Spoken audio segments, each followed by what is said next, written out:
Assalamualaikum, 5th class. Good morning. I hope you all are fine. Let's start our work now. Open your science books, page number 18. On page number 18, we have exercise of our unit 2, microorganisms, diseases and health. Microorganisms, health and diseases. Okay. सबसे पहला question है हमारे पास choose the correct answer. Choose the correct answer में first जो हमारे पास point है वो है which of the following are ways to keep food free from germs. इनमें से कौन से वेज ऐसे हैं जो कि हमारे फूड को जर्म्स से फ्री रखने में हेल्प करते हैं। Number 1 is freezing, number 2 is cooking, number 3 is sterilising and number 4 is all of these. बेटा पेज नंबर 16 बुक की अगर आप ओपन करें तो आप उसमें देखेंगे कि जो आपका टॉपिक है जर्म्स इन फूड, उसमें आपने फूड को जर्म्स से फ्री रखने वाले जो प्रोसेस पढ़े थे उनमें फर्स्ट जो था वो था फ्रोज़न, यानी कि अगर आप फ्रीज कर देंगे अपने फूड को तो तब आपके जर्म्स उसमें ब्रीड नहीं कर सकते। नंबर सेकंड जो आपने उसमें प्रोसेस पढ़ा था वो था स्टरलाइजिंग, कि आपने अपना जो भी फूड है अगर आप उसको स्टरलाइज कर लेंगे तब भी उसके अंदर जर्म्स ब्रीड नहीं करेंगे, यानी कि जर्म्स से वो भी उसको प्रोटेक्ट करेगा, यानी कि जर्म्स उसके अंदर ब्रीड नहीं कर सकेंगे, वो जर्म्स फ्री रहेगा फूड आपका। और नंबर 3 जो है आपने अपना पढ़ा था कुकिंग, कि अगर आप कुक करेंगे फूड को प्रॉपर्ली तब भी आपके जर्म्स उसके अंदर ब्रीड नहीं करेंगे और उसके अंदर ग्रो नहीं करेंगे। यानी कि फूड को जर्म्स से फ्री रखने के लिए फ्रीजिंग भी मेथड यूज़ होता है, कुकिंग मेथड भी यूज़ होता है एंड स्टरलाइजिंग मेथड भी यूज़ होता है, यानी कि ये तीनों मेथड यूज़ होते हैं। और इसीलिए उन्होंने आपके पास एक और ऑप्शन भी है, वो है ऑल ऑफ दीज, कि इन ये सब ऑप्शंस जो हैं ये भी अगर आप कहें कि ये सारे मेथड्स यूज़ होते हैं तब आपके लिए एक ऑप्शन है वो है ऑल ऑफ दीज का। तो हमारे पास ये तीनों मेथड्स यूज़ होते हैं फूड को जर्म्स फ्री रखने के लिए, तो हम इस ऑप्शन को सर्कल कर देंगे which is all of these, यानी कि फूड को जर्म से फ्री रखने वाला फ्रीजिंग मेथड भी होता है, कुकिंग मेथड भी होता है एंड स्टरलाइजिंग मेथड भी होता है। Next one is what do flies put on food so they can eat it. Flies food के ऊपर क्या लगाती हैं ताकि वो उसको ईट कर सकें यानी कि खा सकें। मैंने आपको बताया था कि जब भी फ्लाइज आपके फूड के ऊपर बैठती हैं, सिट करती हैं, तब वो अपना स्लाइवा अपने फूड के ऊपर डालती हैं ताकि वो उस फूड को ईट कर सकें। तो आप देख लें कि यहाँ पे आपके पास 4 ऑप्शन है। सबसे पहला है सॉस, तो ऑब्वियसली फ्लाइज सॉस तो कभी भी नहीं डालेंगी। नंबर सेकंड इज टीयर्स, यानी कि आंसू, वो भी नहीं डालेंगी। नंबर थर्ड इज स्लाइवा, यानी कि थूक, तो मक्खी अपना थूक डालती है अपने खाने के ऊपर ताकि वो उसको खा सके, तो हमारा ये करेक्ट ऑप्शन है, तो हम इसको सर्कल करेंगे।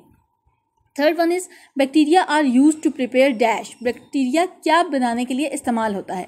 Yogurt, bread, antibiotic and milk. आप देख लें कि आपने पढ़ा था कि बैक्टीरिया योगर्ट बनाने के लिए यूज़ होता है, चीज़ बनाने के लिए यूज़ होता है, यहाँ तक तो ठीक है। एंटीबायोटिक बनाने के लिए तो फंजाई यूज़ होता है, वो बैक्टीरिया यूज़ नहीं होता, ठीक है। और ब्रेड और मिल्क बनाने के लिए भी बैक्टीरिया जो है वो यूज़ नहीं होता। तो इसका मतलब है कि हमारे पास जो करेक्ट ऑप्शन है वो है yoghurt. Bacteria are use to prepare yoghurt. Bacteria दही बनाने के लिए इस्तेमाल किया जाता है। Number 4 is which type of germ causes pneumonia, कि कौन से जरासीम नमोनिया कॉज करते हैं, कौन से जरासीम ऐसे हैं जिनसे नमोनिया होता है। आपके पास 4 ऑप्शन हैं। पहला है viruses, second is bacteria, third is fungi and fourth is protozoa. आप अपने बैक्टीरिया वाले जो टॉपिक है पेज नंबर 13 पे उसमें चले जाएं तो उसमें आपके पास जो सेकंड पैराग्राफ है, जो आपके पास आई थिंक 4th लाइन है, उसके अंदर लिखा हुआ है कि they can cause illnesses like typhoid, meningitis and pneumonia. तो आपको पता चल गया कि बैक्टीरिया से निमोनिया कॉज होता है, तो हमने इसको कर दिया कि कौन से जर्म है जो बैक्टीरिया निमोनिया कॉज करते हैं। बैक्टीरिया निमोनिया कॉज करते हैं। Milk is pasteurized at a temperature of dash. Milk को जब भी हम पेस्चराइज करते हैं तो वो कितने डिग्री सेल्सियस पे होता है। तो मिल्क को हमेशा पेस्चराइज करने के लिए हमने पढ़ा था ऑन पेज नंबर 16 कि 60 डिग्री सेल्सियस पे मिल्क को बॉयल किया जाता है, मिल्क को हीट किया जाता है। तो हमने इसको 60 डिग्री सेल्सियस को सर्कल कर देना है। 30 नहीं होगा, 40 नहीं होगा, 80 नहीं होगा, 60 होगा। मैं अगेन बता देती हूँ। फर्स्ट जो हमारे पास है which of the following are ways to keep food free from germs, उसका पार्ट नंबर डी है, ऑल ऑफ दीज। नंबर 2 जो हमारे पास है what do flies put on food so they can eat it, इसका नंबर सी है, saliva. Number 3 हमारे पास है bacteria are use to prepare dash. Bacteria क्या बनाने के लिए इस्तेमाल होते हैं, तो नंबर ए यानी कि योगर्ट बनाने के लिए इस्तेमाल होते हैं। नंबर 4 है हमारे पास which type of germ causes pneumonia, कौन से जर्म्स जो है नमोनिया कॉज करते हैं, वो हमारे पास है बैक्टीरिया, पार्ट बी।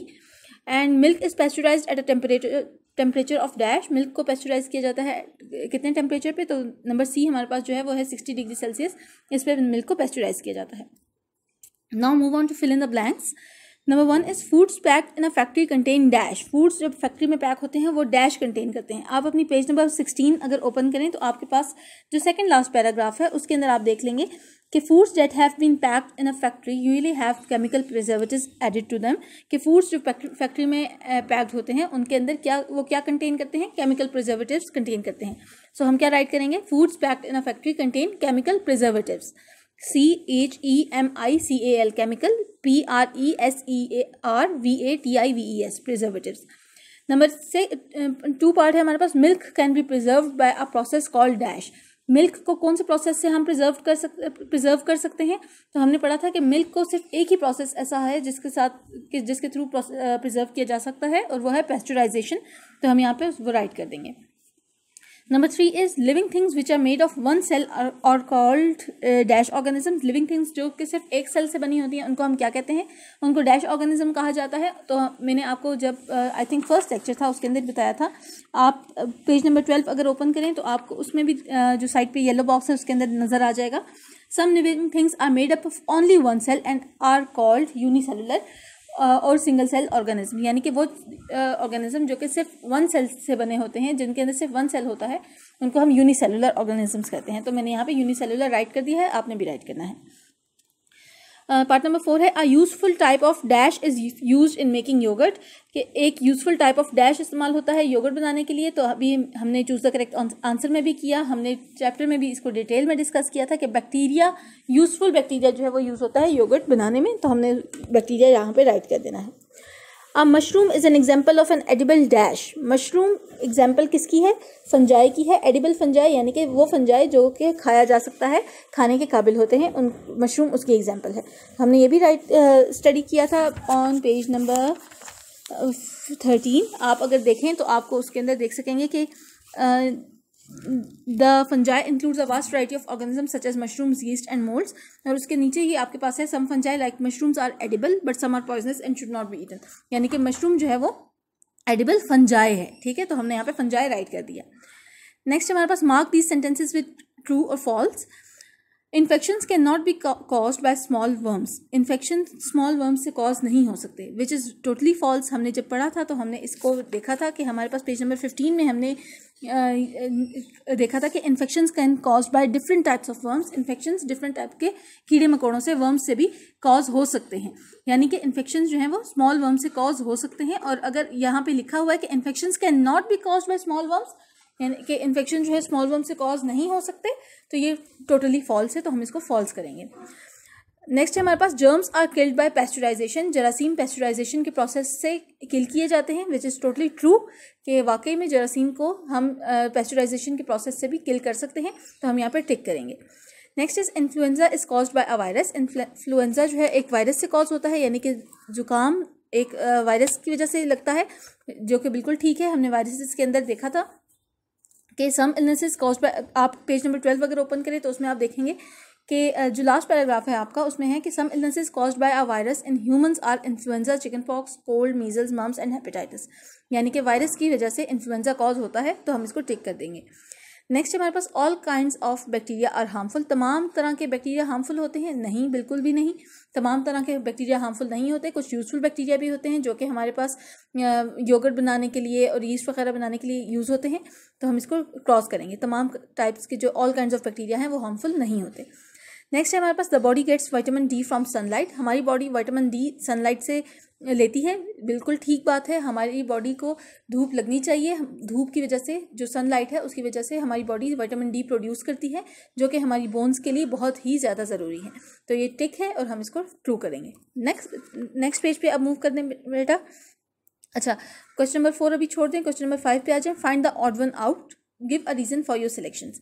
आपने इनमें से odd one out, odd one जो है वो उसको आपने सिलेक्ट करना है। ऑड वन का मीनिंग होता है कि जो सबसे मुख्तलिफ हो, जो सबसे डिफरेंट हो। अब आप देख लें कि हमारे पास जो फर्स्ट है उसमें vitamin K, vitamin B, vitamin E, vitamin D and vitamin S कि आपके पास विटामिन हैं, काफ़ी सारी विटामिन दी हुई हैं। एक है के, एक है बी, एक है ई, एक है डी और एक है एस। आप ज़रा अपनी बुक का पेज नंबर 14 अगर ओपन करें तो उसमें आप सबसे लास्ट में देखेंगे कि बुक पेज नंबर 14 में आपके पास विटामिन के नेम्स दिए हुए हैं। कौन कौन सी विटामिन होती हैं? A, B, C, D, E and K। लेकिन S कोई विटामिन नहीं होती, विटामिन S नाम की कोई भी विटामिन नहीं होती। तो इसका मतलब है कि विटामिन S है वो जो यहाँ पे राइट हुई हुई है, ये ऑड वन आउट है, इसको हम सर्कल करेंगे। आपने ये वाला जो वर्क है ये आपने अपनी नोटबुक पे करना है, ठीक है।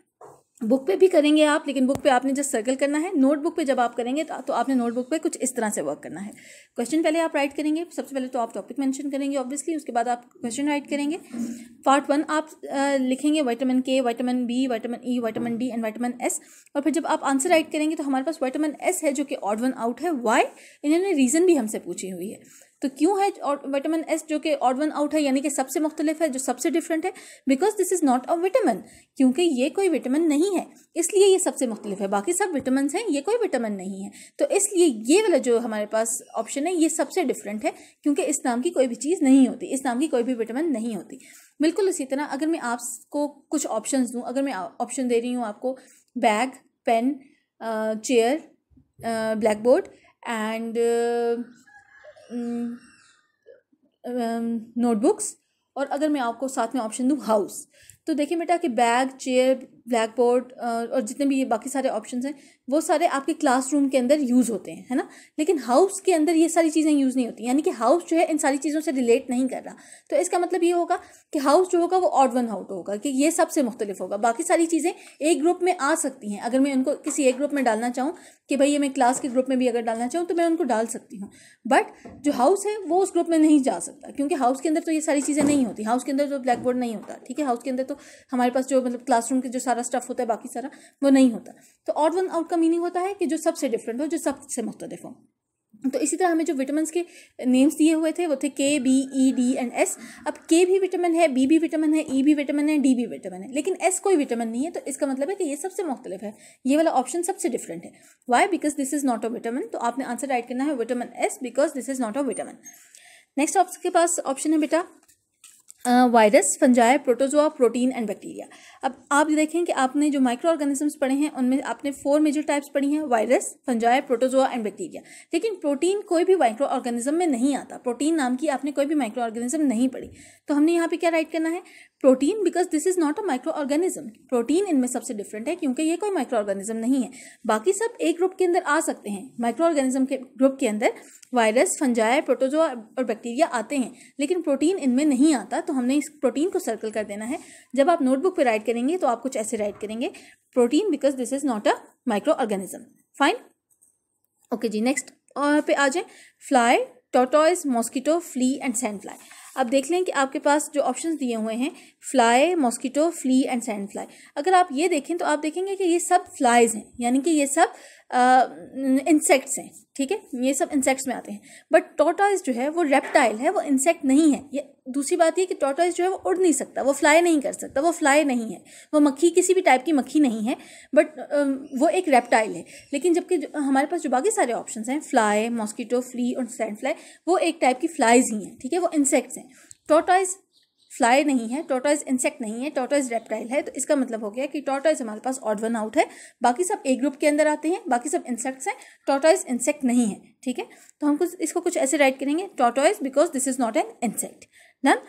अच्छा, नेक्स्ट आ जाए हमारे पास जो हमारे पास फोर्थ पार्ट है वो है diarrhoea, tuberculosis, measles, malaria and headache. अब आप देखें आपके पास ये जो सारे ऑप्शन हैं, डायरिया, ट्यूबरक्लोसिस, मीजल्स, मलेरिया, ये सब बीमारियां हैं, ठीक है। ये सब आपके पास जो इन्फेक्शंस होते हैं ये वो हैं, ये आपके पास बीमारियां हैं, ठीक है, डिजीजेस हैं। बट हेडेक यानी कि सर का दर्द कोई बीमारी नहीं है, सर का दर्द कोई डिजीज़ नहीं है, ठीक है। तो इसका मतलब ये हो गया कि जो हमारे पास हेडेक है वो ऑड वन आउट है, बाकी सब डिजीजेस हैं, लेकिन हेडेक जो है वो डिजीज़ नहीं है। तो हम इसको क्या राइट करेंगे? Headache because this is not a disease. Headache इसमें से ऑड वन आउट है because this is not a disease, क्योंकि ये कोई बीमारी नहीं है, ठीक है। अच्छा, नेक्स्ट आ जाए बेटा अपने बुक पेज नंबर 20 पे। बुक पेज नंबर 20 पे आपके पास आंसर क्वेश्चंस हैं। आपने ये आंसर क्वेश्चंस हमेशा अपनी नोटबुक पे ही राइट करने होते हैं। तो सबसे पहले हमारे पास जो फर्स्ट क्वेश्चन है वो है how are germs kept out of tinned foods, कि जरासीम को टिन्ड फूड्स जो होते हैं, वो जो फूड्स जो टिन में पैक होते हैं उनसे कैसे रिमूव किया जाता है, यानी उनसे कैसे दूर रखा जाता है, यानी कि जरासीम को टिन फूड से कैसे बाहर निकाला जाता है। हमने ये वर्क अपना सारा नोटबुक पे करना होता है, तो आपने अपनी नोटबुक पे टॉपिक मेंशन करना है, क्वेश्चन राइट करना है। फर्स्ट क्वेश्चन आप राइट करेंगे। मैंने क्वेश्चन पूरा राइट नहीं किया, क्वेश्चन आप बुक से देख के राइट कर लीजिएगा। मैंने आंसर्स राइट किए हैं, आंसर्स आप यहाँ से देख के राइट कर लीजिएगा। अच्छा जी, कैसे रखा जाता है टेंट फूड से जरासीम को बाहर, जर्म्स को कैसे बाहर रखा जाता है? Tinned foods are packed in airtight containers. Tinned foods को एयर टाइट कंटेनर्स के अंदर पैक किया जाता है। Air and germs are remove during canning process. और जब उनको कैंस के अंदर, टिन्स के अंदर पैक किया जा रहा होता है तो एयर को और जर्म्स को रिमूव कर दिया जाता है, ठीक है, और उसके बाद फूड को पैक किया जाता है। तो इस तरह से जर्म्स को टिन फूड से दूर रखा जाता है, ठीक है, यानी बाहर निकाला जाता है। नेक्स्ट है हमारे पास व्हाट इज पैस्चराइजेशन। पैस्चराइजेशन कौन सा प्रोसेस है, इसको हमने काफ़ी डिटेल में स्टडी किया है। Pasteurisation is a process of preserving milk. Pasteurisation वो प्रोसेस है जिससे मिल्क को प्रिजर्व किया जाता है, यानी कि बचाया जाता है थोड़ी देर के लिए, उसके जो लाइफ टाइम है उसको बढ़ा दिया जाता है। It is the process of heating milk to 60 degree Celsius. ये वो प्रोसेस है जिसमें मिल्क को हीट किया जाता है 60 डिग्री सेल्सियस पे। इसके आगे मैंने छोटा सा लिखा हुआ है कि एंड कूलिंग इंस्टेंटली, क्योंकि ये मैं पहले राइट करना भूल गई थी, मैंने बाद में राइट किया है इसको। आप सुन रहे हैं तो आप सुन के इसको राइट कर लीजिए, वरना मैं आपकी को पिक्चर भी सेंड कर देती हूँ तो आपको पिक्चर से भी अच्छे से विजिबल हो जाएगा, अगर लेक्चर में विजिबल नहीं भी हो रहा तो भी। Pasteurisation is a process of preserving milk. It is the process of heating milk to 60 degree Celsius and cooling instantly. ये वो प्रोसेस है जिसमें मिल्क को हीट किया जाता है 60 डिग्री सेल्सियस पे एंड देन इंस्टेंटली कूल किया जाता है, फ़ौरन से ठंडा किया जाता है, to destroy the germs and make it last longer, ताकि जर्म्स को जो है किल किया जा सके और इसकी जो लाइफ टाइम है उसको थोड़ी देर के लिए बढ़ाया जा सके, ठीक है। अगेन बता देती हूँ, pasteurization is a process of preserving milk. It is the process of heating milk to 60 degree Celsius and cooling instantly to destroy the germs and make it last longer. Next question है हमारे पास, what are the main kinds of micro organism. ये आप यहाँ पे देख लें, third question है हमारे पास, what are the main kinds of micro organism. Micro organism की कौन सी मेन काइंड्स है, मैंने अभी आपको थोड़ी देर पहले भी बता दिया। 4 मेन काइंड्स हमने स्टडी की हैं, कौन कौन सी? Number 1 is virus, number 2 is bacteria, number 3 is protozoa and number 4 is fungi. तो हमने यहाँ पे राइट कर देना, the main kinds of micro organism are bacteria, fungi, protozoa and viruses. Done. Question number 4 है हमारे पास, in what ways are diseases spread from person to person. Diseases को पर्सन टू पर्सन, जितने भी बीमारियां होती हैं वो पर्सन टू पर्सन यानी एक शख्स से दूसरे शख्स में कैसे स्प्रेड होती हैं, कैसे मुंतकिल होती हैं, ठीक है, यानी एक शख्स से दूसरे शख्स में बीमारी कैसे फैलती है। Diseases spread from person to person through air, direct contact और बाय ब्लड। जितनी भी बीमारियां होती हैं वो पर्सन टू पर्सन यानी कि एक शख्स से दूसरे शख्स में हवा के ज़रिए मुंतकिल होती हैं।